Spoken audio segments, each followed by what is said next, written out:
Today's video is my ultimate coloring challenge because I'm going to be combining two things I'm completely obsessed with. One, obviously being coloring, and the second is books. I have been an avid reader since I was a teenager, and recently I've started to appreciate beautifully designed book covers more and more, especially as I've been delving into the coloring world. Something I love to do when I'm feeling a little bit down and need a pick-me-up is just wander into some bookstores and just admire all of the gorgeous artwork on the shelves. I have spoken about this little random passion of mine numerous times on the channel, and so a subscriber actually suggested that I should do a challenge where I let book covers inspire my coloring, and I was completely obsessed with that idea. So today I'm taking that concept and putting my own unique spin on it. I'll talk about that twist in just a second, but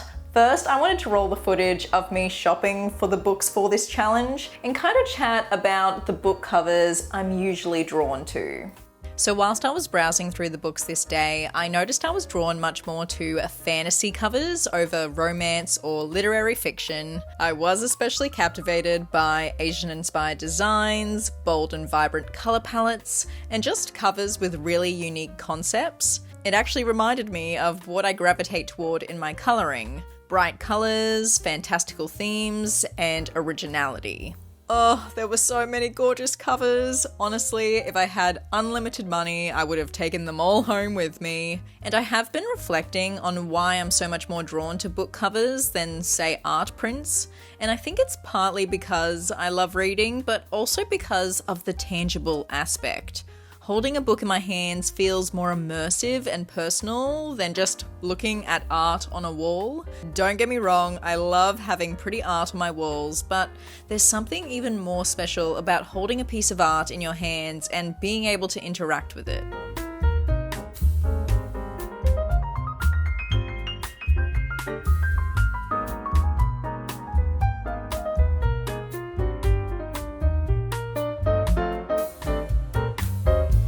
So I ended up purchasing 4 different books because clearly I have no self-control. Here are the 4 books in all their stunning cover glory. The first book is actually one that I read recently and gave 5 stars. It was absolutely incredible. It's Atmosphere by Taylor Jenkins Reid. I love the dreamy quality of the clouds and that beautiful limited color palette. The other 3 books are quite similar because, like you would have heard me say in the voiceover, I am really drawn to sort of Asian-inspired fantasy books. So this one is titled The Last Tiger and it's by Julia and Brad Ryu. I think they might be a couple. We've got another stunning color scheme here with some beautifully designed sprayed edges. The third book is A Magic Steeped in Poison by Judy I. Lin. This one probably has my favorite color palette out of all the books I bought. And then finally we have To Gaze Upon Wicked Gods by Molly X Chang. This one has a similar vibe to the last book, very swirly and organic, but it feels more grounded thanks to the earthy, darker palette.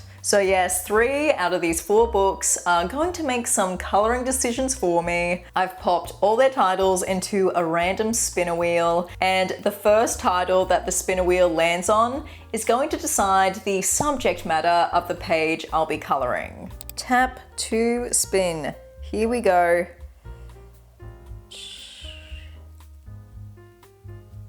A Magic Steeped in Poison. Very nice. I would have liked this one chosen for the color palette, but that's fine. So basically I have to find a coloring page that has similar subject matter to whatever's going on the cover here. So we actually do have quite a few options. We've got some fish on here, some sort of tea going on. I could choose a page that has a character that kind of looks like this one here. I was thinking of picking a page and then spinning the wheel again, but I think I need to know what kind of background I'll be creating in order to pick a good page. So let's spin the wheel again and then I'll pick a page. See if the spinner wheel decides to be nice to me. Atmosphere by Taylor Jenkins Reid. Oh, this will be the easiest background to create. We've just got lots of fluffy clouds going on. I'm gonna be back in just a second. I'm gonna flip through my coloring books and choose a few options.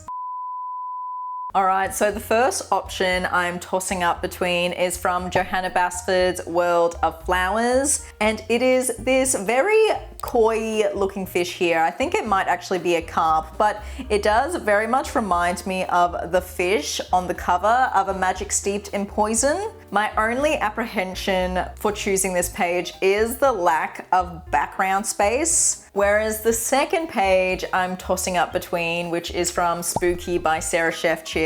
I feel like this one doesn't suit the magic steeped in poison subject matter as much. We do have some fish on this page. They aren't carp fish, they are goldfish, but there are florals on the page as well, and there are florals on the cover of this book. However, it would be so much easier to create a cloudy sky background for this page, so I think I am gonna choose this one. I've colored in this book so much this year and on this channel, but I can't help it. This is the page we're going with for the challenge. All right, we have one more spin, and this is going to be for my color palette. Personally, I'm probably leaning slightly more towards The Last Tiger just because I do love my blues and purples, but To Gaze Upon Wicked Gods would be a great one to push me out of my comfort zone. Plus, there are a lot more colors to play with, so let's just see what the spinner wheel has in store for me. Here we go.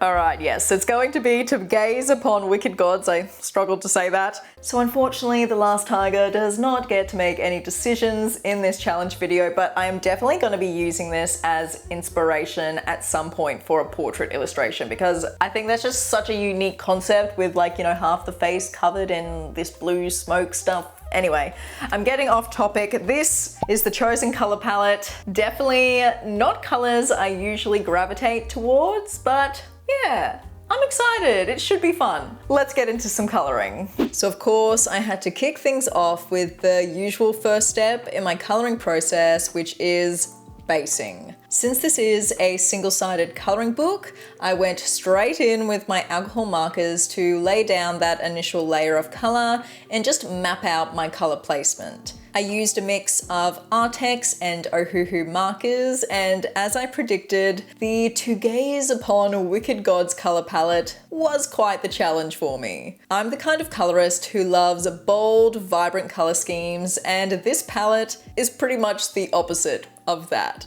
While there are a few pops of saturation on the book cover, it's mostly made up of muted, earthy tones, which certainly nudged me out of my comfort zone. Now, to create the cloudy sky background inspired by the book cover of Atmosphere, I decided to pull out my Derwent Inktense. Yes, I was tempted to use my Neocolor 2s, but I've been using them so much on the channel recently that I thought it was time to mix it up, so Derwent Inktense it was. I went with a dark to light gradient for the sky, just like on the Atmosphere cover, and left some cloud-like shapes uncolored so that I could come in later with acrylic markers to add in those soft, fluffy clouds. You are going to have to stick with me here because this page, it stayed in the ugly phase for about 85% of the coloring process. Even I was doubting myself, but as always, it all came together. That's one of the big lessons that I'm still learning, even though I'm nearly 2 years into my coloring journey. You just need to trust the process. I get plenty of self-doubt creeping in on the daily, but I do try to remind myself that coloring is about creating and enjoying the act of making something. So yeah, if you ever find yourself worrying that a page is going to end in complete disaster, do not worry, I'm right there with you. We just need to trust the process. Maybe I need to get that written on my right hand or something. Anyway, back to the coloring at hand. As you can see in the footage, I ended up doing 2 layers with the Inktense to get the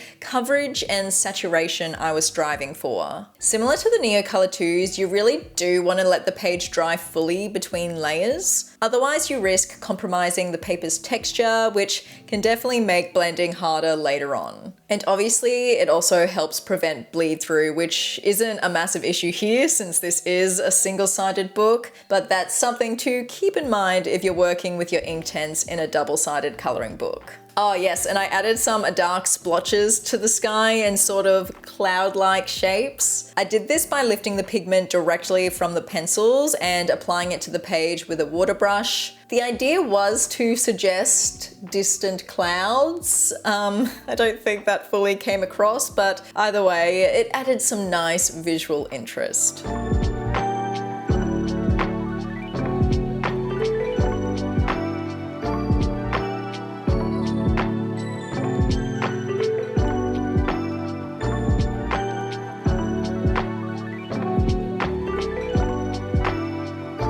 Now, if you didn't catch my recent upload where I shared 9 coloring techniques that completely transformed my pages, you're probably wondering why I'm using red as a shadow shade for a green element. Definitely check out that video if you want the full breakdown, but basically what I'm experimenting with at the moment is using complementary colors as my shadow shades. The idea is to add depth and contrast without killing the vibrancy, which is sometimes what can happen if you use a gray or black instead. Of course, there's nothing wrong with those shades if that's the look you're going for, and even I know some people prefer softer shadows or even none at all. At the end of the day, there is no right or wrong when it comes to coloring, it's just whatever makes you happy, and at the moment what's making me happy is testing out these complementary shadow shades. Do I always nail it?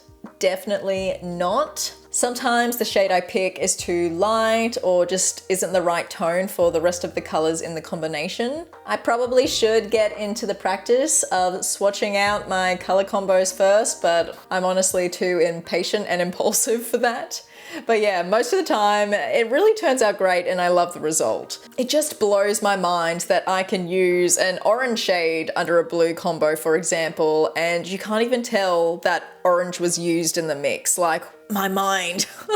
Color theory is really magic. And actually, whilst I'm on that topic, something else I've been reading up about is using analogous colors as shadow shades. As you can see here, complementary shadows create a lot of contrast and drama on the page, whereas analogous shadows are supposed to create a softer, calming, and more harmonious effect. I haven't tested that approach myself yet, so I can't speak on it too much, but I was thinking it would be really fun to experiment with a page where half of it is done with complementary shadows and the other half is done with analogous shadows to kind of see the difference between the two. If that's something you'd like to see, let me know in the comments. I'm very curious myself. I do want to mention though, from all my experimenting, that the complementary shadow technique does seem to work best with oil-based pencils, as well as a layering approach rather than blending. I've been testing this with my Polychromos on another page in my spare time, and yeah, the effect does seem to be slightly more successful with them. The trade-off though is that it takes so much longer because you have to use so many layers. I did use my Prismacolors here though for this page because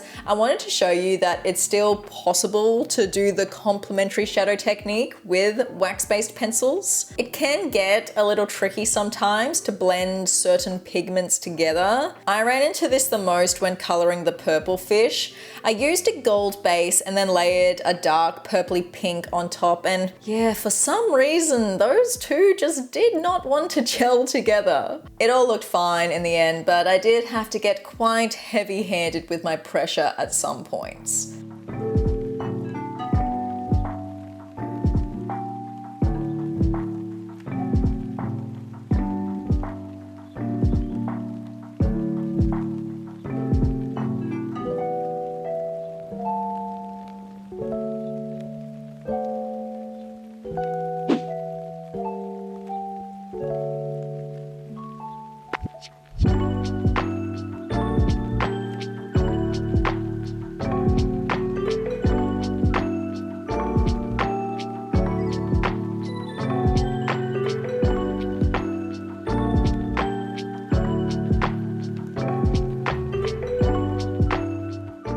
After a majority of the shading was done, you know I had to go in with another one of my favorite techniques, which is adding little random tinges of analogous colors to a few elements on the page. I really need to come up with a better term for this. If you can think of something more descriptive, definitely let me know. I'm thinking I could call it something like harmonious tints or analogous tinges. I don't know, but anyway, for this illustration, I added those random tinges to the goldfish and the florals. I just felt like those elements needed a little extra pizzazz, some more visual interest. And yeah, once that was done, I could finally start on the background, beginning with the background area inside of the light bulb. You may have noticed that I kept my Inktense work within the light bulb slightly lighter and less pigmented because I knew I was going to do some Prismacolor shading over the top with inside the light bulb area. To be completely honest, I had no strong idea of the effect I wanted to create within the bulb.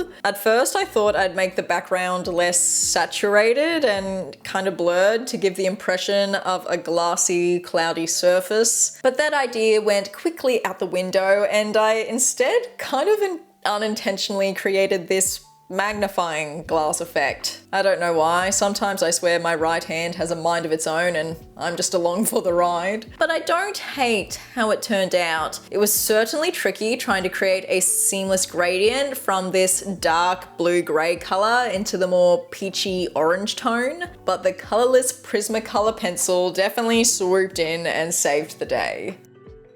Now, when it came to bringing the cloud part of the background to life, I was very apprehensive going into this. I had the slightest concern that I wouldn't be able to pull off the soft, fluffy effect that I was envisioning in my head. But like I always do, I just dove in and hoped for the best. I started by using an acrylic brush marker to initially place down the base shadows of each cloud using a kind of circular motion, and I absolutely hated how it turned out. So I quickly pivoted and I remembered that I'd actually created some semi-successful acrylic marker clouds in a past video, the one where I let my cats control my coloring. And what this involved was using the 3mm acrylic markers from Artex to pump paint onto the page and then using my finger to dab the paint out to create the soft, fluffy effect. I built up my colors here from darkest to lightest, keeping the darkest colors at the base of each cloud and then gradually worked my way upwards with each new color. What really helps to finesse this effect right at the end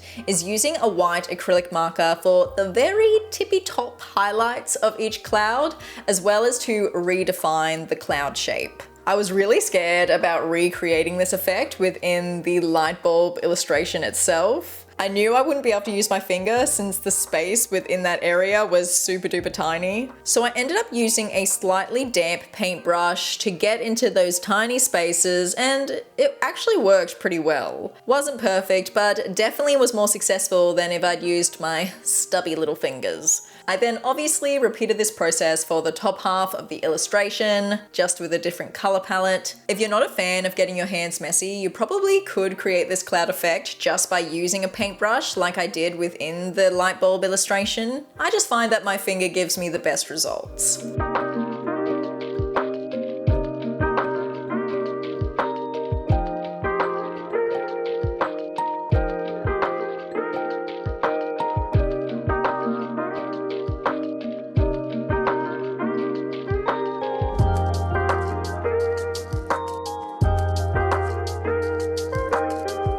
There were then 3 steps that I did right at the end of the coloring process to just finesse the final page. The first was using a black fine liner to redefine any line work of the illustration that might have gotten covered during the acrylic marker cloud process, or even just whilst I was shading with my Prismacolors. I then decided to also add a little bit of shading underneath the goldfish to emphasize the fact they were outside the light bulb, not within it. And I did this with a dark grey Polychromos pencil because I have found that they work decently well over the supremely waxy Prismacolors. And of course, the very final step was the acrylic marker dots and highlights. I didn't go too overboard here. I managed to practice some restraint. I just added a few stars to the background, some highlights to the character's eyes, and also some acrylic marker dots to the centers of the flowers. And then voila, I was done. So here it is. This is what I created by letting some gorgeous book covers control my coloring. It was a bit of a unique and bizarre coloring challenge on my part, so hopefully you enjoyed it. I think I did a semi-decent job at sticking to the color palette. I did end up using more of an orange tone rather than peach, and the ratios of each color are completely different from the original palette. But overall, I'm really pleased with how it turned out, especially since these are colors